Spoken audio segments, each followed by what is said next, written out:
এইবার আপনাকে একটা কথা বলি, শিক্ষা ইসলাম কতটা মর্যাদা দিয়েছে, শিক্ষার কতটা গুরুত্ব দিয়েছে আপনাকে জ্বলন্ত প্রমাণে একটা হাদিস বলি।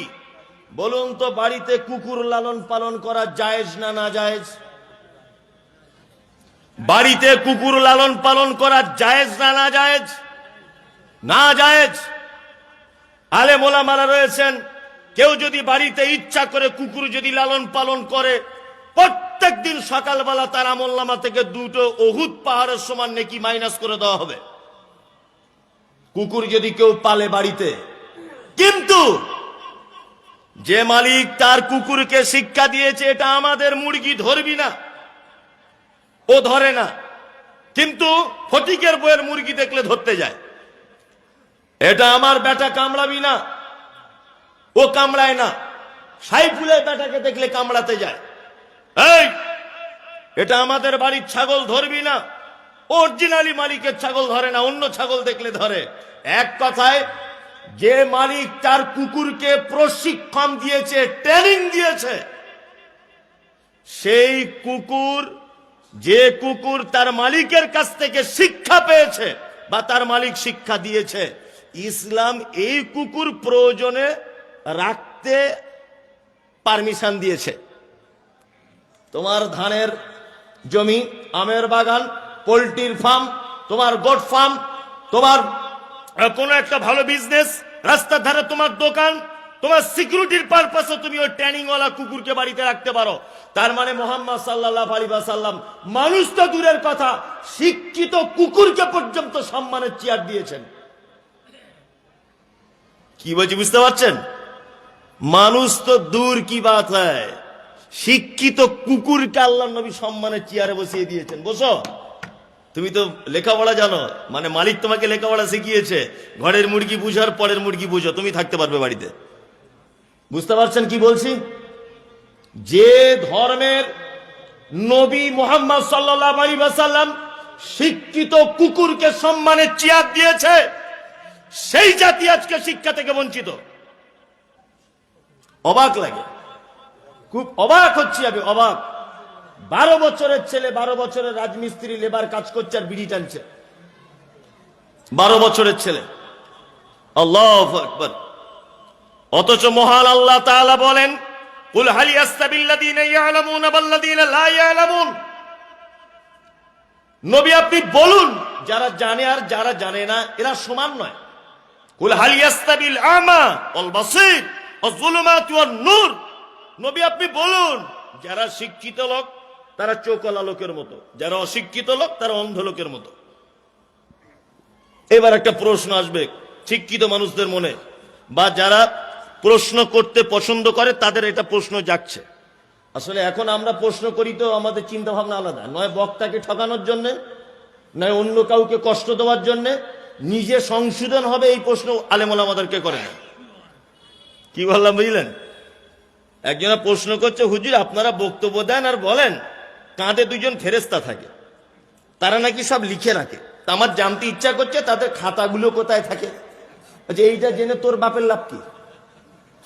বিয়াদব কোথাকারে, তাদের খাতা কোথায়, তোর জেনে লাভ কি? এটা এখন ও প্রশ্ন করছে, হুজুর নবীর বাপ জান্নাতে যাবে না জাহান্নামে যাবে, এটা জেনে তোমার লাভ কি? জান্নাতে গেলেই বা তোমার ক্ষতি কি, আর জাহান্নামে গেলেই বা তোমার উপকার কি? আর এটা জেনে তোমার লাভটা কি? এটা জেনে তোমার লাভ কি? শুধু আজে বাজে প্রশ্ন। আমি বক্তব্য রাখছি ছাত্র জীবন থেকে, বক্তা। তা আমাকে কেউ এই পর্যন্ত বললো না যে আপনি ভাদু মাদ্রাসা এসছেন? হ্যাঁ হ্যাঁ, 1 ঘন্টা আগে এসছেন, তো আলহামদুলিল্লাহ। তা মৌলী সাহেব আমি 2 রাকাত নামাজ পড়ছি, একটু দেখুন তো আল্লাহ নবীর মতো করে হচ্ছে কিনা। এ লোক নাই। আল্লাহুম্মা বাঈদ বাইনি ওয়া বাইনা খাতায়ায়া কামা বা'আদতা বাইনাল মাশরিকি ওয়াল মাগরিব, দুআয়ে সানাটা বলছি, আমার সঠিক করে হচ্ছে কিনা দেখুন তো। এ প্রশ্ন করার লোক নাই। এই প্রশ্ন করার লোক নাই। ও প্রশ্ন করছে কি, নবীর বাপ জান্নাতে যাবে না মা জান্নাতে যাবে, এইটাকে বলুন। মানে কি নিজে পরিবর্তন হবে এই প্রশ্ন আসে না। আপনাদের মনে একটা প্রশ্ন আসতে পারে যে আপনি শিক্ষা অর্জনের কথা বারবার বারবার বলছেন, কোন শিক্ষা অর্জন করব? আমার আগে যিনি বক্তব্য রাখছিলেন মাদ্রাসা সেক্রেটারি স্যার, উনি শিক্ষা সম্পর্কে অনেক কথা বললেন। তারপরে বললেন মাদ্রাসা গুলো চালাতে হবে, মাদ্রাসায় ছাত্র দিতে হবে, বলছিলেন না? হ্যাঁ, শিক্ষা দুই প্রকারের। কয় প্রকার? দুই। একটা দুনিয়াবি আর একটা দ্বীনি। দুইটা শিক্ষায় অর্জন করতে হবে। মুহাম্মদ সাল্লাল্লাহু আলাইহি ওয়াসাল্লাম বলেছেন, তালাবুল ইলমি ফারিজাতুন আলা কুল্লি মুসলিমিন, প্রতিটা মুসলিম নরনারীর জন্য দ্বীনের জ্ঞান অর্জন করা কি ফরজ। এইটা যদি আদায় আপনি না করেন, আপনি বেঈমান হয়ে যাবেন। তার প্রমাণ করব, তারপর আমি ছাড়বো বক্তব্য।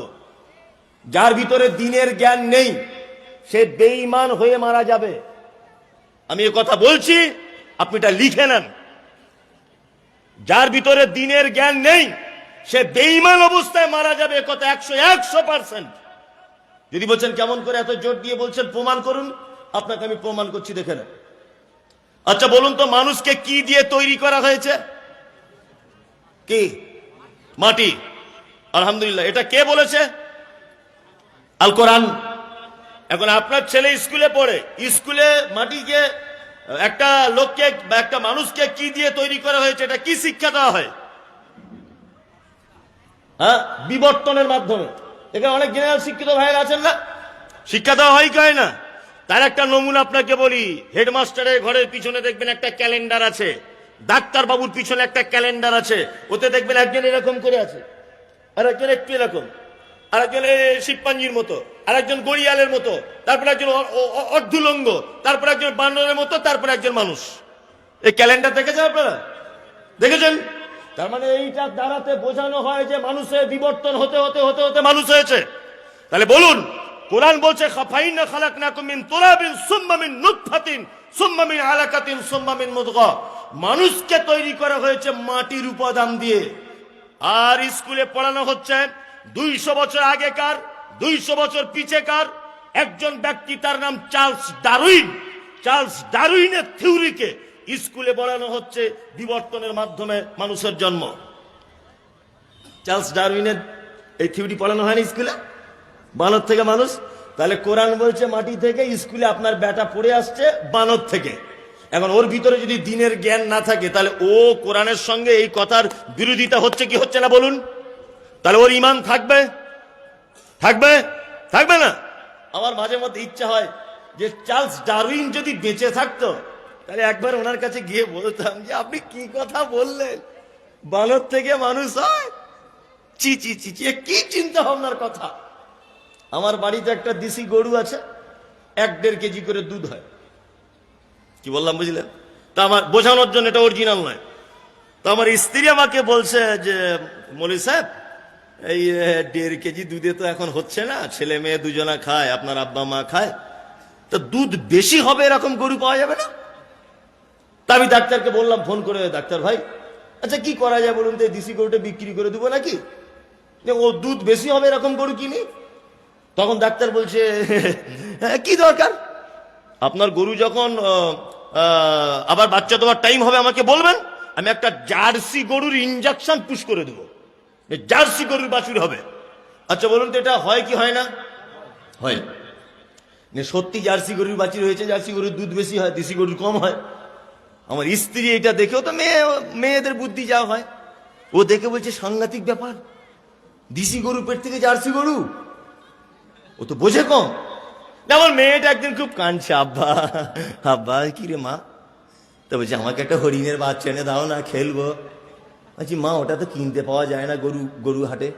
বলছে না, আমার হরিণের বাচ্চা এক্ষুনি চাই, তাছাড়া তোমার গাড়িতে ইট মেরে ভেঙে দেবো। যেহেতু কঠিন বিপদ।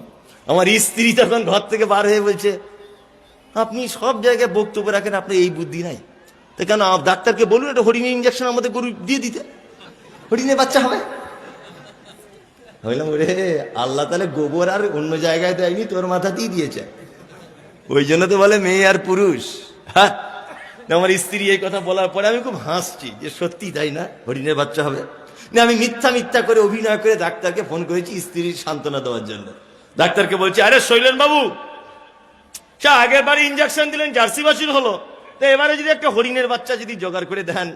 তা আমাকে তখন বলছে, আচ্ছা আপনাকে বক্তা হিসেবে ডাকে কারা? যে কেন?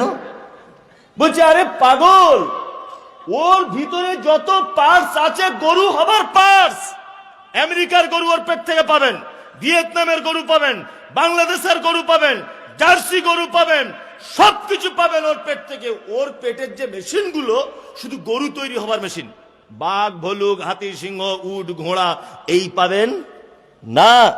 চার্লস ডারউইন সাহেবের কাছে আমার একটা প্রশ্ন করতাম যদি বেঁচে থাকতেন, যে ডারউইন সাহেব আপনি বলেছেন বানর থেকে মানুষ হয়েছে, আমার জানতে ইচ্ছা করছে বানর একটা ভিন্ন প্রাণী, ও একটা ভিন্ন প্রাণী, ওর পেট থেকে বা ওর বিবর্তনে কি করে মানুষ হয়?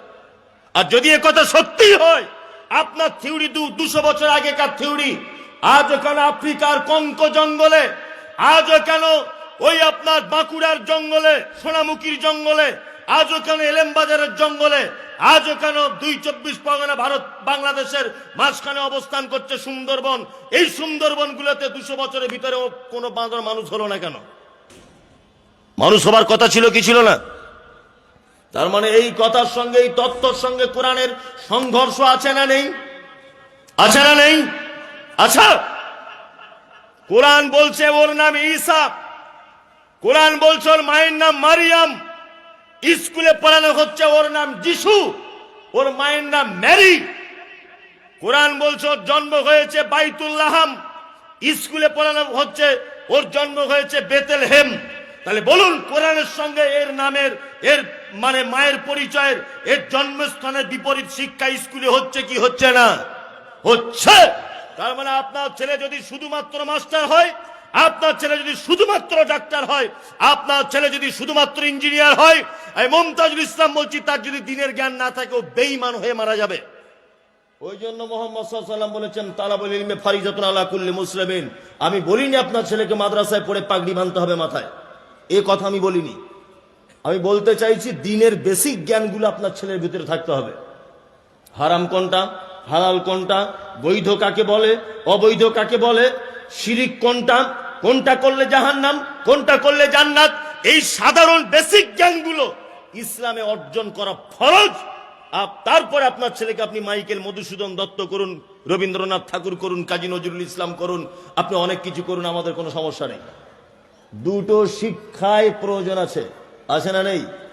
যে কোনো একটা ধরে যদি বসে থাকেন তাও বিপদ। যদি মনে করেন না আমি জীবনে স্কুলে পাঠাবো না, এই মাদ্রাসা ভাদুতেই পড়াবো। এবার বুঝলেন ভালো করে বলি, আমার এখন কিডনিতে পাথর, বুঝবেন ভালো করে, কিডনিতে পাথর। কোন মাদ্রাসার হেড মাওলানা একটু অপারেশন করে দিক তো, হাদিস পড়ে পারবে? হ্যাঁ, একটা কোরআনে হাফেজ, তাকে আনা হোক না একটু, যে আপনি তো ভারত বিখ্যাত হাফেজ, মুমতাজুল সাহেবের কিডনিতে পাথর একটু অপারেশন করে দেন। আচ্ছা বলুন, এটা সম্ভব না অসম্ভব? অসম্ভব। তার মানে এই পাথর মাইক্রো সার্জারি করে হোক, ওপেন সার্জারি করে হোক, বার করতেই হবে। এর জন্য কোন জ্ঞানের প্রয়োজন? কোন জ্ঞানের প্রয়োজন? তার মানে দুটো জ্ঞানেরই প্রয়োজন আছে। এই জ্ঞান ছাড়া ওই জ্ঞান অচল, ওই জ্ঞান ছাড়া এই জ্ঞান অচল। আমাদের মাথায় গোবর ঢুকিয়ে দিয়েছে। হ্যাঁ বুবু, তোর মেয়ের বয়স কত? বলছি 15 বছর। বলছে না আর পড়ানো যাবে না, বিয়ে দিয়ে দেয়। ও বোকা, বিয়ে দিয়ে দিয়েছে।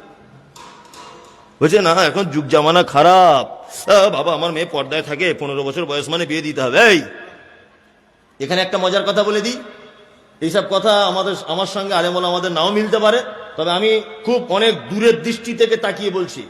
আপনার মেয়ে পর্দার ক্ষতি হবে বলে স্কুলে পাঠালেন না, ওই মেয়েটা এবার প্রেগনেন্ট, পেটে বাচ্চা, ও সিজার হচ্ছে কার কাছে? রাম শাম যদু মধু পরপুরুষ ডাক্তারের কাছে। আপনার মেয়েকে উলঙ্গ করে দিয়ে ডাক্তার বাবু নিজে তার লজ্জাস্থান দেখছে, তার পেট পিঠ দেখছে, আর সিজার করে দিচ্ছে পরপুরুষ ডাক্তার। আমি বলছি আপনার এই মেয়েটাই যদি ডাক্তার হতো, ক্ষতি কি ছিল? ক্ষতি কি ছিল বলুন? এই ভুল ধারণাগুলো এই মাথা থেকে বার করুন। আপনার মেয়ে স্কুলে যাবে, বিশাল শিক্ষায় শিক্ষিত হবে, হিসাব মেনটেন করবে, পর্দা নিজেকে রক্ষা করবে, পর্দা করে যত দূর পড়াশোনা করা সম্ভব তত দূর পড়াশোনা করুন। আপনার মেয়ে পর্দা ক্ষতি হবে বলে স্কুলে গেল না, তারপরে যখন পরপুরুষের সামনে হ্যাঁ তাকে সিজার করা হচ্ছে, তখন পর্দার ক্ষতি হবে না? বলছে না মৌলী সাহেব, ওটা তো এমার্জেন্সির ক্ষেত্রে। আমি এটাও বলছি, তুমি কোন দেশে বসবাস করছো জানো না? তুমি এমার্জেন্সির ক্ষেত্রেই তুমি হিসাব মেনটেন করে কোন রকম করে কলেজে যাও, বিশ্ববিদ্যালয়ে যাও, তুমি ডাক্তার হও, তুমি ইঞ্জিনিয়ার হও, তুমি ব্যারিস্টার হও, তুমি উকিল হও। আজকে জাতির অধঃপতন এই কারণে যে জাতির 750 জায়গায় কোরআনে বলা হলো যে জাতির ধর্মগুরু মোহাম্মদ সাল্লাল্লাহু আলাইহি ওয়াসাল্লাম কুকুরকে শিক্ষিত কুকুরকে সম্মানের চেয়ার দিয়েছে, সেই জাতি আজ স্কুলে যায় না। সারা ভারতবর্ষে মুসলিমদের মার খাবার কারণ এটা প্রধান কারণ, একদম প্রথম কারণ হচ্ছে এটা। লেখাপড়ার ব্যাপারে অগ্রাহ্য, লেখাপড়ার ব্যাপারে দুর্বলতা।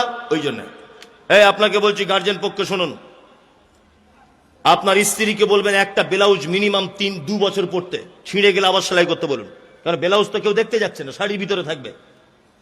হ্যাঁ, আপনি লুঙ্গি যেটা ছিঁড়ে গেছে 4 বার সেলাই করুন, তারপরে পড়ুন। জুতো ছিঁড়ে গেছে, ওই শামচি স্টেশনে গিয়ে মুচিকে দিয়ে সেলাই করিয়ে নেন, ওটা আবার 2 বছর পড়ুন। কম খান, কম টাকার জামা কাপড় পরুন, বাড়ি কম দামের করুন, টাকা বাঁচিয়ে বাঁচিয়ে ছেলে মেয়েদের পিছনে ইনভেস্ট করুন, তাদেরকে মানুষ করুন। দেখবেন আমরা সেই 6% মানুষ যারা দেশ চালিয়েছি 1000 বছর, ওই ক্ষমতা যদি আমাদেরকে ফেরত আনতে হয় তাহলে পৃথিবীর কোনো সুযোগ নেই ওই ক্ষমতা ফেরত আনার। একটাই মাত্র সুযোগ, আপনাকে উচ্চ শিক্ষায় শিক্ষিত হতে হবে, তবে ওই জায়গা আবার ফেরত আসবে, তার আগে নয়। তার আগে কখনো ফেরত আসবে না। কি বলছি বুঝতে পারছেন না? আজকে সব জায়গাতে আমি অবাক হয়ে যাই, আসলে এই কথাগুলো বলি আর এখন তো সোশ্যাল মিডিয়াতে কথা বলার মতো নাই, মানে আমাকে তো খুঁজছে, সব তো মোবাইলে দেখতে পাচ্ছেন চারিদিক থেকে, আর গালাগালি আর মারামারি, আর আমাকে যা গাল দেয় মনে মনে দুঃখ হয় যে আল্লাহ থেকে কি আমায় জন্মই দিয়েছে গাল খাবারই লেগে, শুধু লোক গাল দিচ্ছে। আমি কি বলেছি? আমি বলেছি যে জাতি শিক্ষার ব্যাপারে এত কিছু বলা। আচ্ছা, মাঝখানে একটা কথা বলি। আচ্ছা বলুন তো, আগে নামাজ পড়া না আগে লেখাপড়া জানা? আগে বলুন। হ্যাঁ, আগে শিক্ষা, তারপরে নামাজ। মুহাম্মদ সাল্লাল্লাহু আলাইহি ওয়াসাল্লাম দেখলেন একটা লোক 2 রাকাত নামাজ পড়েছে, আমার দিকে ফিরুন, একটা লোক 2 রাকাত নামাজ পড়েছে। লোকটা এসেছে, আল্লাহ নবী জিজ্ঞেস করছেন তুমি নামাজ পড়েছো? লোকটা বলছে আল্লাহ নবী পড়েছি। আল্লাহ নবী বলছেন না, তুমি নামাজ পড়োনি। লোকটা আবার গেল, 2 রাকাত নামাজ পড়লো, আবার এলো, আল্লাহ নবী বলছেন তুমি নামাজ পড়েছো? লোকটা বলছে পড়েছি। আল্লাহ নবী নিজের চোখে দেখার পরে অস্বীকার করছেন আর বলছেন না, তুমি নামাজ পড়োনি। কারণ কি বলুন তো? কারণ সাল্লু কামা রাআইতুমুনি উসাল্লি, তোমার নামাজ পড়াটা আমার মতো করে হয়নি। তার মানে নামাজ পড়ার আগে নামাজের পদ্ধতি শিক্ষা এটা জানা লাগবে কি লাগবে না? লাগবে। 5 লাখ টাকা খরচা করে হজ করতে গেলেন, কোথা থেকে ইহরাম পড়তে হয়, মিকাত কোথায়, তাওয়াফ কভার করতে হয়, সাফা মারওয়া সাই কভার করতে হয়, টোটাল জ্ঞান, এই টোটাল জ্ঞান শিক্ষা অর্জন করে তবে মক্কা যেতে হবে, তার আগে নয়।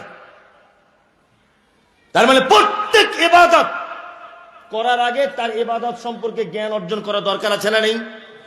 কেউ যদি হাত এইখানে না বেঁধে যদি এইখানে এরকম করে ধরে থাকে, নামাজ পড়ার সময় চলবে? চলবে না তো।